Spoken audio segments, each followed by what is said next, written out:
Okay, when the doors of the Molenhof Basses School open, my son, Anton, is the first to exit.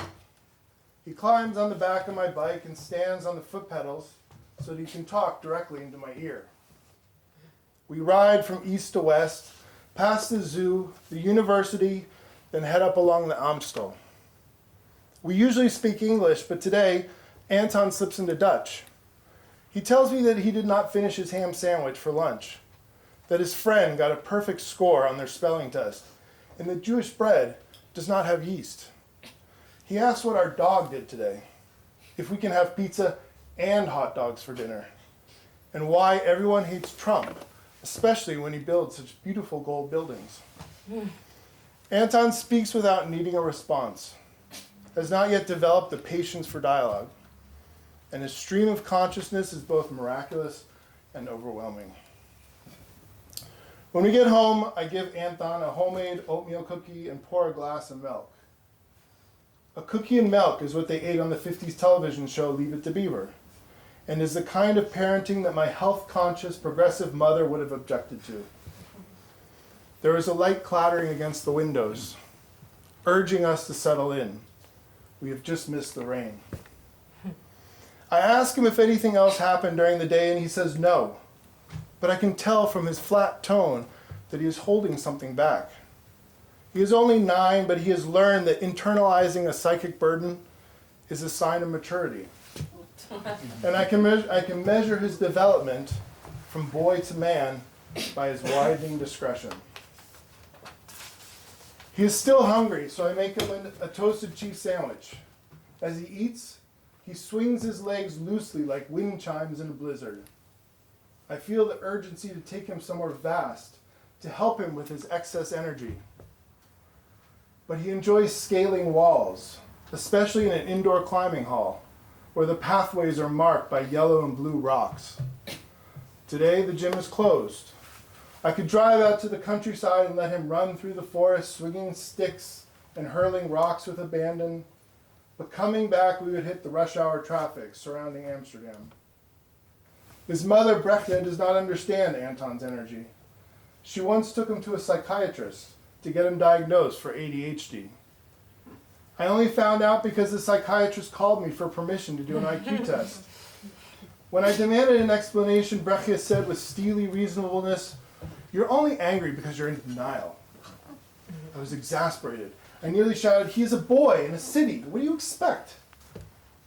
After stir fry, Anton and I take the dog for a walk, then sit on the couch and flip through television's offerings. He leans into my arm, touches his foot to mine. I pull him close because I want to hold him like I did when he was much younger, cradling him so tightly that he'll never doubt my protective will.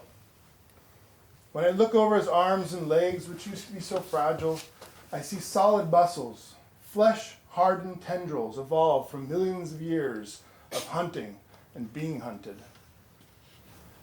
"Can we watch Jackass?" he asks. His mother would say no to such a request, Jackass. But our bond has of late been strengthened by his mother's disapproval. So to say no to Jackass is almost traitorous.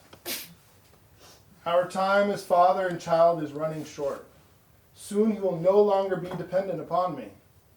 Therefore, it feels as if every day, each parental decision I make must be precise. Nowadays, Anton is less influenced by my authority and more by my example, which in itself is becoming tenuous as he gradually measures my words and my actions against a growing sea of other male examples. I demur, with a kiss on his scalp, an intimacy that feels more awkward by the day.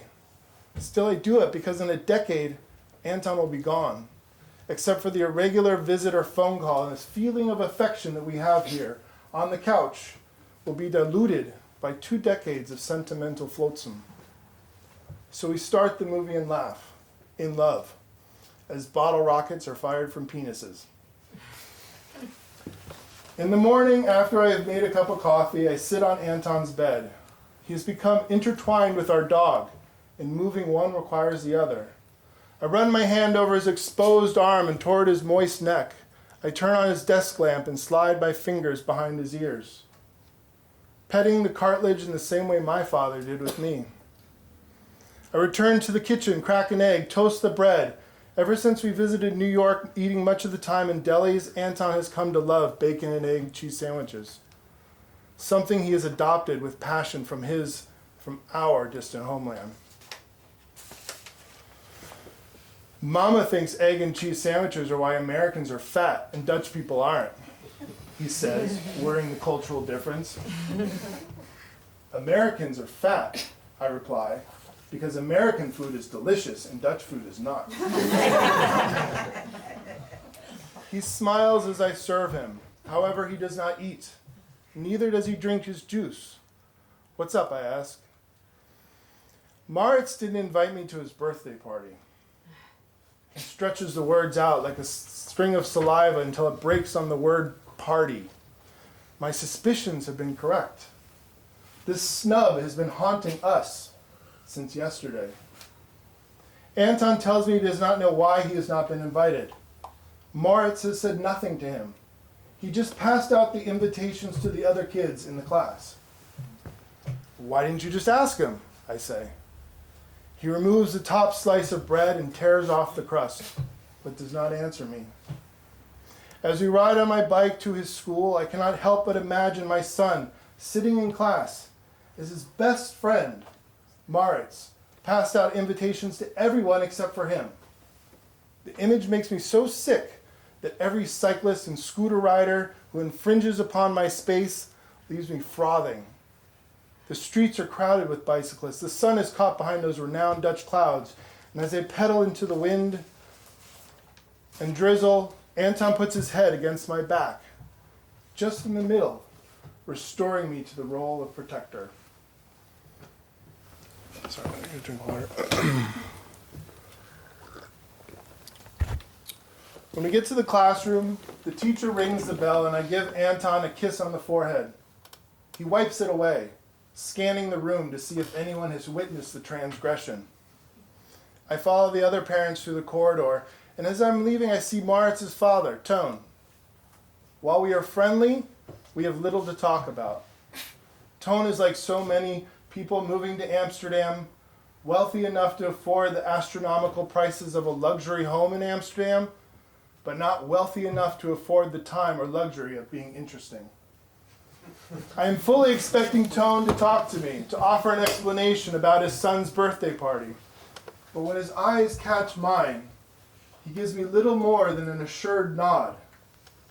I am left unnerved by his nod, as if this gesture acknowledges my complicity for why my son has not been invited to his son's birthday.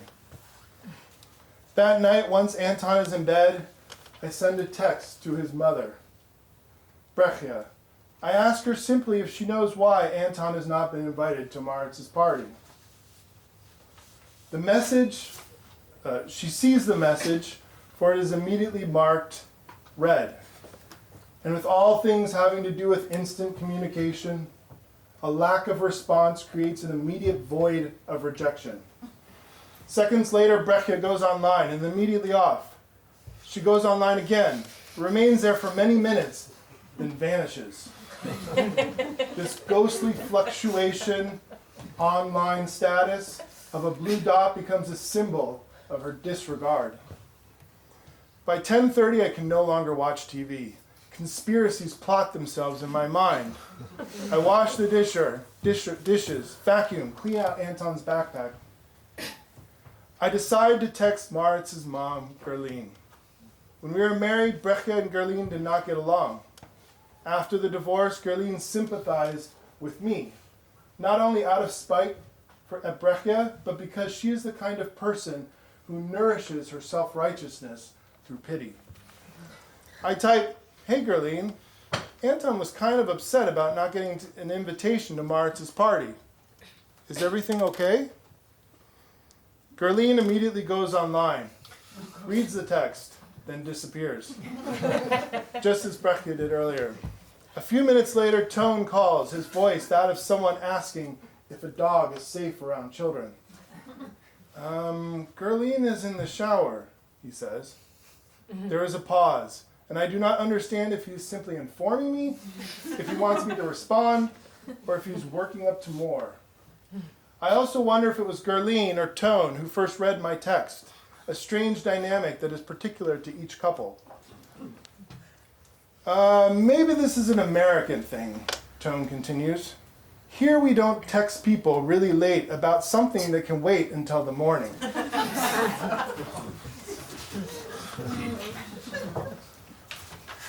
I'm not interested in debating, especially with Tone, who now wields cultural interpretation as a weapon. You need to understand something, he says. This is between you and Brechtje. It's your past. What matters is that Maurits has the best birthday party possible. You can't not agree, no?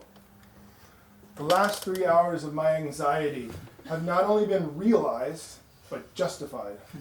Brechtje did this for years after our divorce.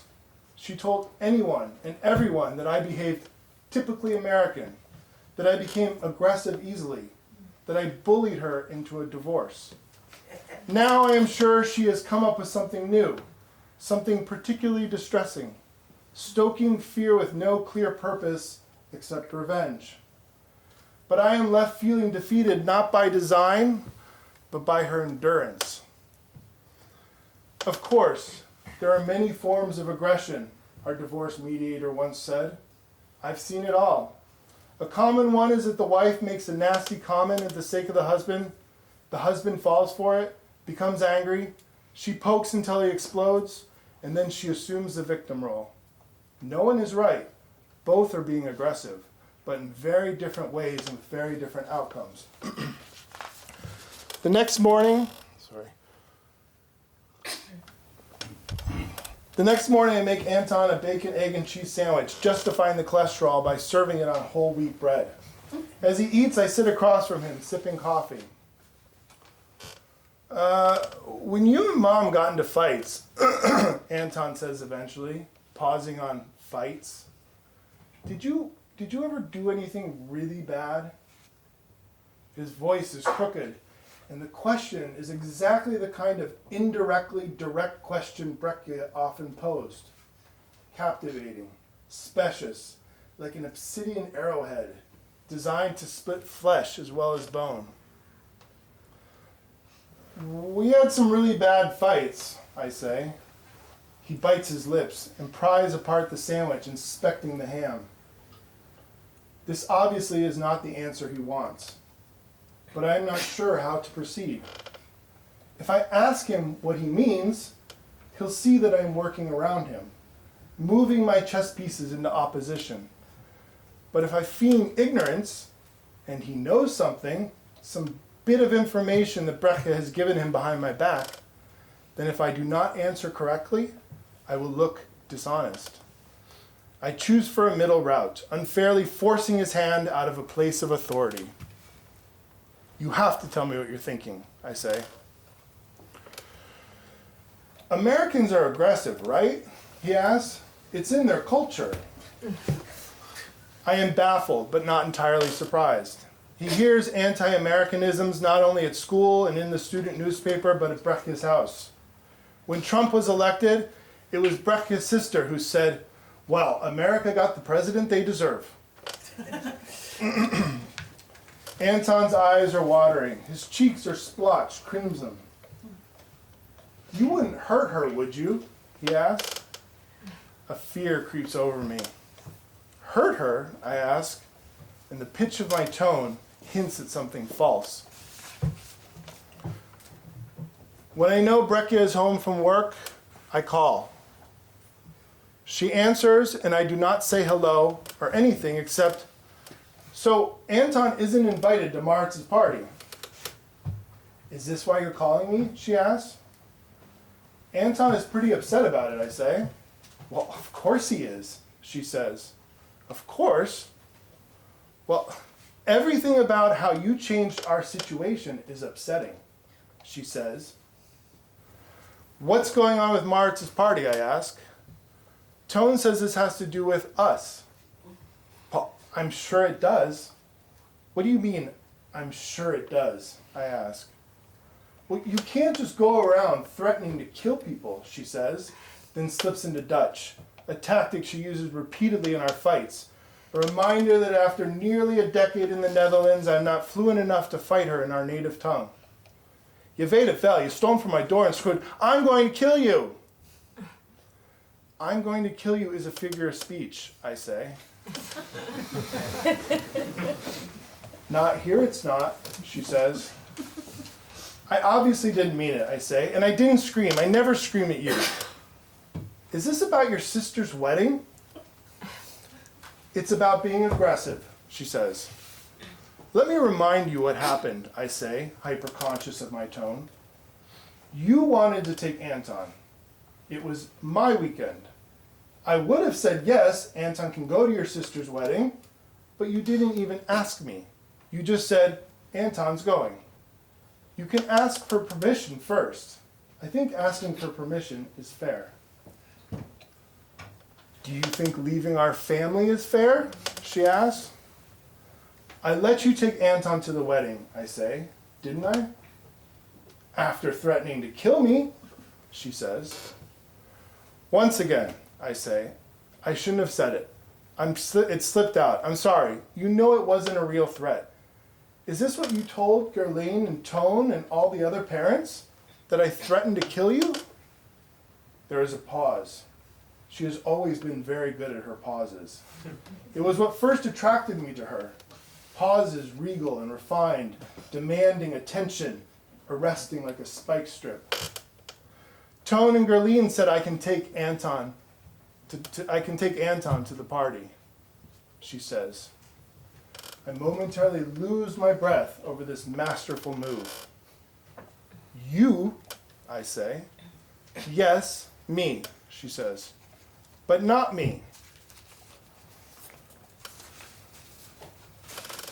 You can make the choice, she says. If you want him to go, I'll take him. If you don't want him to go with me, then he misses his best friend's birthday. This is not right, I say, just above a whisper. You lie to the parents and turn them against me, then you take our son on the weekend. Using Anton like this? There's no way in hell I'm going to let you do this. You're threatening me, she says, firmly, again. Brecke, please, I say. Brecke hangs up. I grab a cup of coffee and fling it against the wall. It breaks, shells ringing about. I grab a book, a jazz record, and hurl them against the wall. I kick a chair, scream as loud as I can, punch a hole in the bathroom door. I grab a solar car that Anton and I made together from a kit as he went on about global warming and how the earth was heating up and how he wanted to invent something to help. The anger crests and my senses are overcome. I pace back and forth, hyperventilating, sucking the air between my teeth. I can feel it stacked in my guts, knots ringed over decades. I have become a man that is not me, a man made impotent by an unwanted course. I leaned my head against the window and missed the glass with my breath. My reflection, the hair that conceals less and less scalp, the loosening of ashen skin, and that force, that terrifying luminous force that once swelled like Anton's energy, has, over the year, pocked my resolve. Just beyond the window, 100-year-old elm leans away from the wind. Each leaf, thousands of them, shiver in their own way, held firm until the seasons change, where they are then shed, collected, and hauled away. And for the past decade, I have watched this change of the leaves from my window with growing apprehension. But I am never entirely